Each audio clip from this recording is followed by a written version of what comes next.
Today on the Topping Show, Toyota patents a stick shift for EVs and gets an $850 million loan for EV battery technology research. Meta lowering the age requirements for VR users. DraftKings makes an offer for point bets. Megan Fox forces her boys to wear dresses. Garth Brooks gives an apology. Call of Duty bans Nick Merck again. LA Dodgers are now being protested by religious folks because of the drag queen performance. Bud Light locks YouTube comments. Fox punishes a worker who put up a banner calling Joe Biden a wannabe dictator. Elon Musk and DeSantis slammed the White House for saying that their kids are in fact theirs and not yours. And Spotify to drop Meghan and Harry. All that and much more on The Topping Show.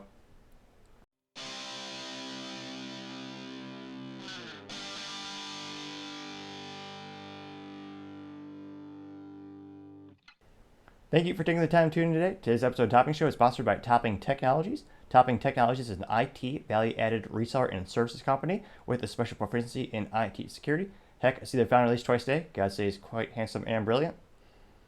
He's me, that's the joke. If you're an IT leader or business owner, need a little assistance, you can reach the team at sales@toppingtechnologies.com.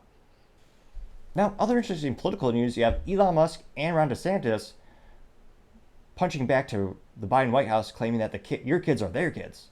Now, this comes from the White House recently celebrating Pride Month, and they had a little tweet with a couple of little videos. And the videos, they're just a little bit, I guess it's just, I don't know what we call it, multicolor with some font on it. But the video said, quote, "These are our kids," unquote. And the video also noted, quote, "Not someone else's kids, but they're all our kids." And they're really, I can't help but, when I read that, I can't help but picture someone who is like on this, like someone who is on meth or someone who doesn't blink. Is like, your kids are our kids now. Like, I can't read that and not be freaked out. Like, the government's saying that your kids, their kids. They're saying the quiet part out loud, which, ridiculous. Now, thankfully, there's a beautiful phenomenon sometimes, it really makes you smile. It's called ratioed, as the youth might say, in which the critique of the original post is actually more popular than the actual post on Twitter. Now, the Twitter from the White House got about 12.6 thousand likes, or 12,600 likes. Now, Elon, his response to him, to that statement, he said, quote, "You are the government, you are not their," I'm sorry, I butchered it. Elon said, quote, "You are the government, they are not your kids," unquote. And he actually capitalized "not," which I usually critique. Some things are overcapitalized too much, but I find it appreciative in this instance since we want to really pontificate that word "not." And his response, his tweet got 443,500 likes and counting. And also got 11.3 million views. Now, DeSantis, his war room, which is his re-election campaign on Twitter, they agreed, they just said, quote, "They are not your kids," unquote. Now, in terms of a political move on the chessboard, there's a very prudent decision, I think, since that message will resonate with a lot of the DeSantis voters. Now, I almost don't think it's a political blunder on Biden's part, since this theme of your kids are our kids has been around for decades. It's more in your face now, but it's not a new concept. There's been books throughout history where the government tries to take away your kids, or they think it's their property or their responsibility. Just wind back the clock a couple years ago, Hillary Clinton had a similar analogy where she emphasized the point of it's not the parents, it takes a village to raise the kids. It's not the parents. A little bit of a different spin on the idea, but the same core concept.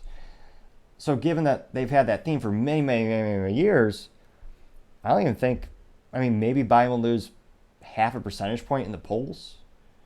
I don't see, maybe more, because Elon has really brought it to light. And again, his tweet got 11.3 million views, which that's a pretty big feat.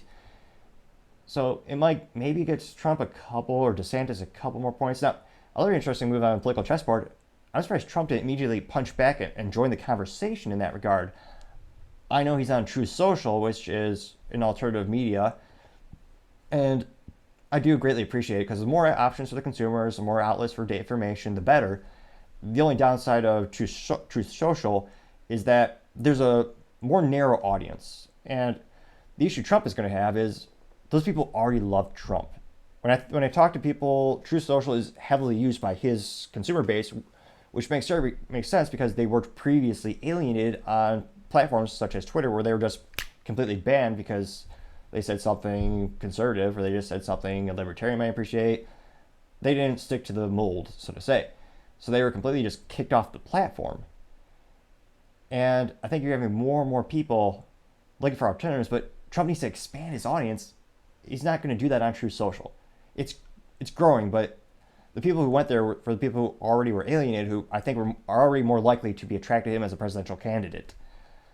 Now, he has a Twitter. Elon got Trump back on Twitter, but there's a lot of speculation on his contract with Truth Social, if he has to post on there first and then it could go on Twitter.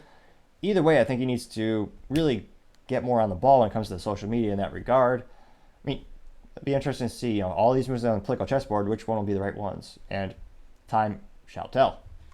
Thank you, everyone, for taking the time today. I can't thank you enough for liking, subscribing, and commenting.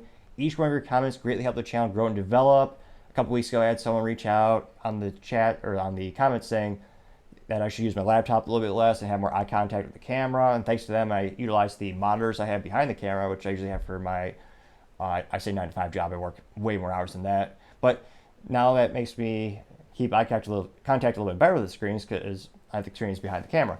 So that helps a little bit out. So that's a really good example of the comments helping the channel grow and develop, and your feedback being greatly appreciated. So each one of those things greatly helps out. Also, sharing the channel helps out a lot as well. But I digress. Thank you so much again. Also, don't forget to tell your family, tell your friends, tell your coworkers, heck, tell your enemies, tell anyone and everyone. Just stay safe and fight the good fight.